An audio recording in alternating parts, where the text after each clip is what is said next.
what you'll notice with optimization is that they have a few different, I call them themes of questions, right? So maybe it's something to do with area. Maybe it's something to do with distance. Or, I don't know if you've seen these ones, what's the next sort of dimension we haven't really looked at? We've got area and distance. This is like 1D, 2D, 3D, which would be volume. That's right, yeah. You could look at surface area. They do look at that as well. So maybe that's if you want to think about it, honestly, area and surface area are pretty similar, right? In the sense that they're like the same sort of calculations, essentially, right? Because surface area formulas are basically looking at the net and then finding the surface area that way, right? And this is very vague, but there's also other. And that can be anything from like, because I said that the whole idea of optimization, looking at maximizing, minimizing something, right? So it could be like time, it could be like, profits they like to look at in a business case, and the list goes on, right? So this whole idea of optimization is based around these sort of themes here. What I want to show you, and what I hope to convey to you, is that we can actually get a good visual sense of what's going on here, right? So we're going to look at a volume example today, hopefully, right? Favorite color? Anyone got red as their favorite color? No. All right, Aiden, you get red. And light purple for Lily. Now here's what I'm going to need you to do. How is it possible to make out of like a flat surface, how can we make a 3D shape? How can we do that? Yeah, we could like fold it, we can do things like that. We can, make it into a cylinder, right? And we can all do all sorts kind of folds. You can do that as well if you want, Caitlin. We can do all types of folds and things like that. What I'm going to get you to do though, you can make a hat. Yes, Cameron. Yes, well done. Yes, good. Yes, good job. What I'm going to get you to do though is, you've got a pair of scissors there.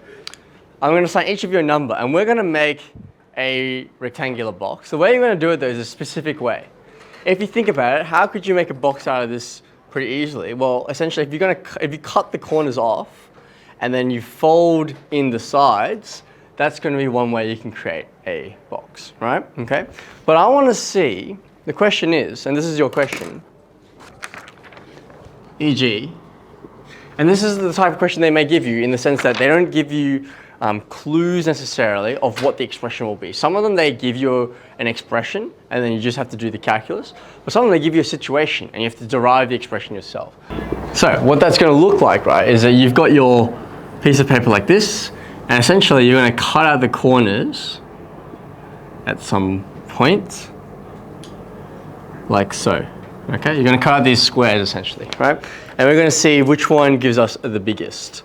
So maybe, let's just go up by 1 cms. You can count out a 1 cm one, 2 cm, 3 cm, 4 cm, 5, 6, 7, and I'll do 8. So measure out 8 or whatever number I gave you from each side, and we'll have a look at which one looks like it's the biggest. Who needs a rule? And the cool thing about this is you can actually see them all fit inside. Oh, yeah, except for Liam, sorry, I forgot you. We can see them all fit inside each other like so, right? Any observations, as we've got this nice little stack going on here, about which one may or may not be bigger? So I don't know if I can see it. 6? Dark blue? Dark blue was, who's that? Dark blue is 6. Oh, that's your one? Yeah. 6, okay. Are there ones that you can rule out, do you reckon? 1. Okay, so what's the issue with 1, do you reckon? Yeah, it's like a tray essentially, right? So you can notice that they all use the same piece of paper, but they all create different amounts of volume, right? And sort of in terms of the extremities, like the shorter the cut is, then how would you describe it? Like what's the issue when you look at the tray essentially we've created, right? We've made a really small cut. What does that mean for the height essentially? It's pretty small, right? But then, if you go in the other extreme, if you increase the height by a lot of the cut that you make, then what's the other issue that you have in terms of the volume? Yeah, so you're not going to get that kind of area of that cross-section now there. You've kind of lost that, right? So maybe that's why the sweet spot is probably somewhere in between. And that's why we're thinking maybe 6 might do it, or one of those, right? How can we actually know properly? Well, how we can know properly is if we use calculus, right? If we use calculus, we can actually work out which one is going to maximize the volume given this particular expression. But we actually have to have an expression. This is where the hard part comes in. How can you find an expression for this? We know it's a 20 by 30 cm piece of paper, but what elements or what variables can we incorporate in order to actually find out how to maximize the volume, right? That's my question. Jot that down for me and let's have a think. Can we find an expression for this? We can find the volume of a rectangular, prism. That's just length times breadth times height. My question is, what is the length, breadth, and height of this particular rectangular prism we're creating? Keeping in mind, this is a 2D shape, which is being changed into a 3D shape. I'm gonna try and draw this. It's not my best work. Probably more like that. Yeah, man, this is not ending well. Hang on. Isometric drawings, guys. How's that?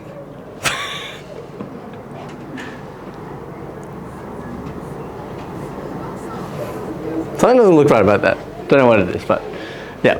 Cameron. What? Yeah. What are you thinking? The height is equal to the. So can we just say that x equals the height? Sure, that's a good idea. Yeah, and often actually, if they don't give you a variable, you're very welcome to let it equal to something. Yeah. So that will always be the height. Yes, good. So, thinking about it visually here, right? When you actually cut out your square, what you're creating is you're creating the height of the actual rectangle when you cut that out, right? Okay.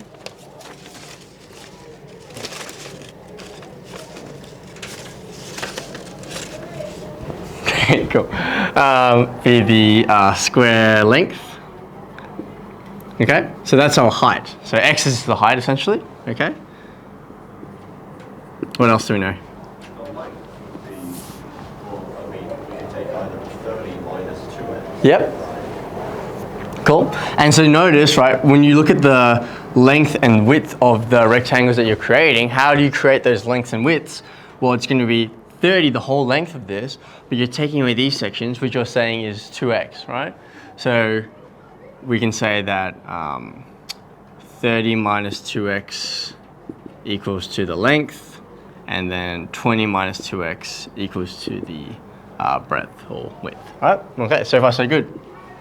What about the volume then? Well, we can just put it all together, can't we, right? All of these components together make up your volume when you multiply them. So the volume can be represented by the following. We can just say it's 30 minus 2x multiplied by 20 minus 2x multiplied by x. Now again, I just want to emphasize, these expressions that you're going to deal with, they are going to be complex. And think about why that might be. Like, mathematics is trying to describe real life situations, and real life situations are complex, right? So don't be intimidated by the fact that this is a long expression here. You know how to differentiate these. There's 3 things multiplied here by the moment. My recommendation would be to expand, right? Because when you expand, differentiating becomes a lot easier because you can do the separate terms. So this one here is just a quadratic, so I'd start with that, right? So that would be like 600, and don't be fazed by the numbers, right? You can simplify them in a second.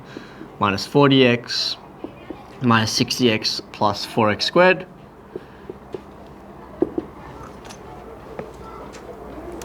And then Aiden, do you want to expand this guy out for me? Yeah.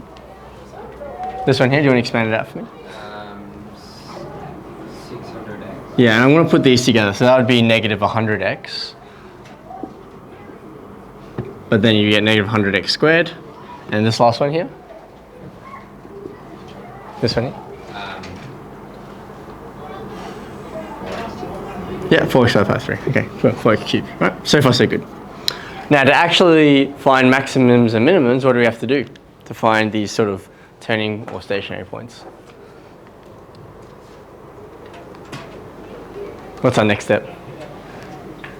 Differentiate, right. So v dash or dv dh, however you want to say it, dv dh, oh dv dx, sorry, Yeah, make sure you're actually writing what you're differentiating with respect to. That's really important too, as well as we start to introduce all these different variables, like because we've actually got a lot of letters that we're using here now, right?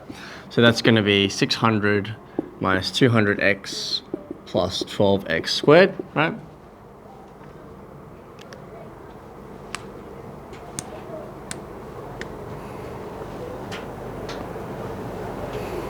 Okay, and then we'll let dv dx equal to 0 for stat points.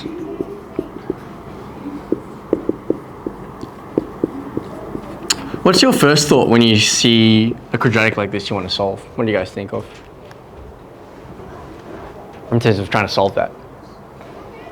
Thoughts? What would you guys try and do to try and solve this guy? Quadratic formula, yeah. If you guys want to use quadratic formula, this one here, I don't know if it factorizes nicely. Like what you can do is you can simplify it a little bit if you want to before you use quadratic formula.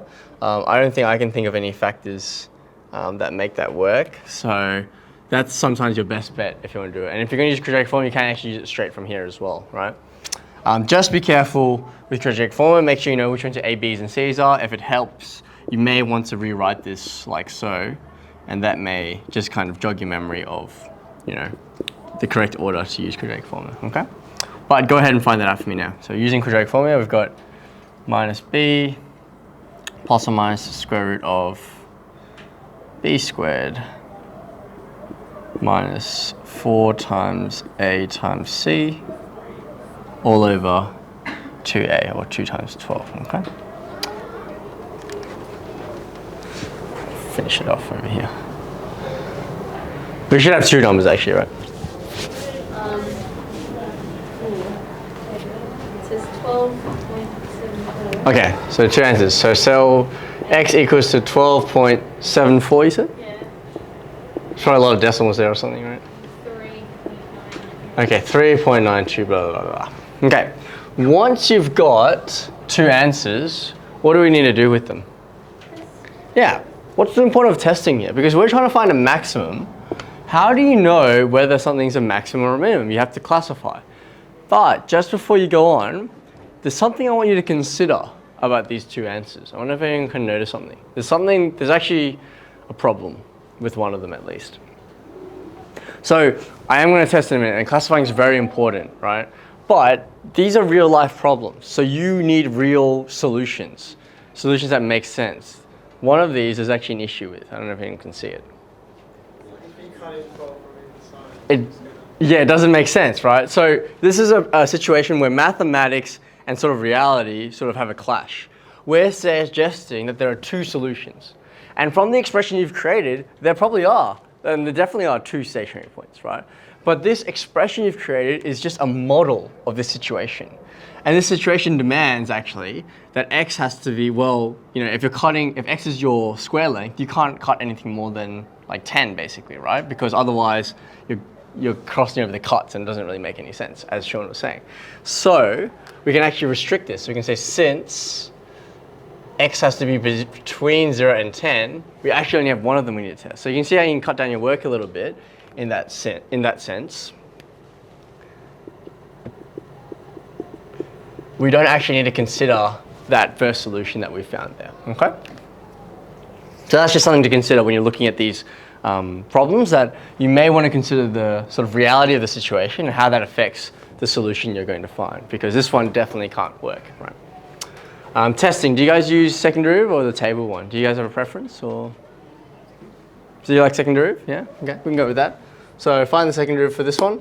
If you want to use table method, I'm happy for you to do that as well, either way. It's a maximum. It's a max? Should I take your word for it? V double dash is, what is V double dash? Oh, sorry, dvd. Actually, does anyone remember the second derivative one if you're writing the full one? Yeah. It's not a nice one, but if you're going to write that, might as well be consistent. What was it? 600, no. It was 12x squared having 24x minus 200x, which is just minus 200. Yep. And then the 600 is around. Yep, cool. So So test at x equals to 3.92. Well, that's the thing. When you're doing this in an exam, you really need to be finding the value. Yes, exactly right. So what is the actual value when you put in 3.92?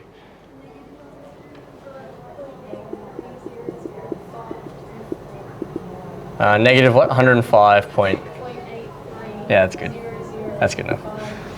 Which is less than 0, so it's concave down. So there's a max at x equals to 3.92. But. Most important question. I just see Alyssa and Cameron doing this. What's going on here? What's the question actually asking? Max volume. Yeah, find the max volume. And this is where people may stop and they'll be like, hey, yeah, I found it. X is the max. Woohoo, I'm done. But they don't answer the question, right?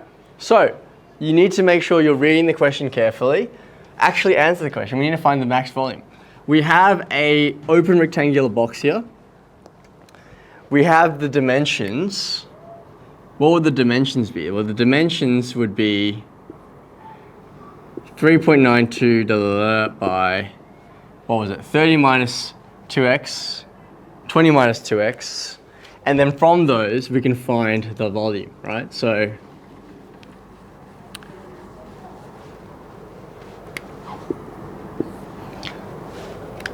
we had, what, 30 minus 2x, whatever that is, and 20 minus 2x, right?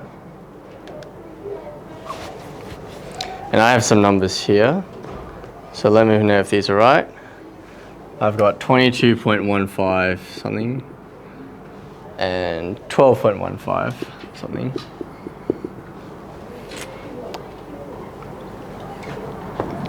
And Cameron, what is the volume?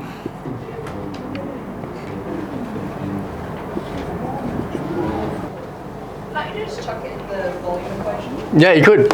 That's all you need to do. Yeah, you just need to multiply these together. Yeah. Or you could chuck x into this one.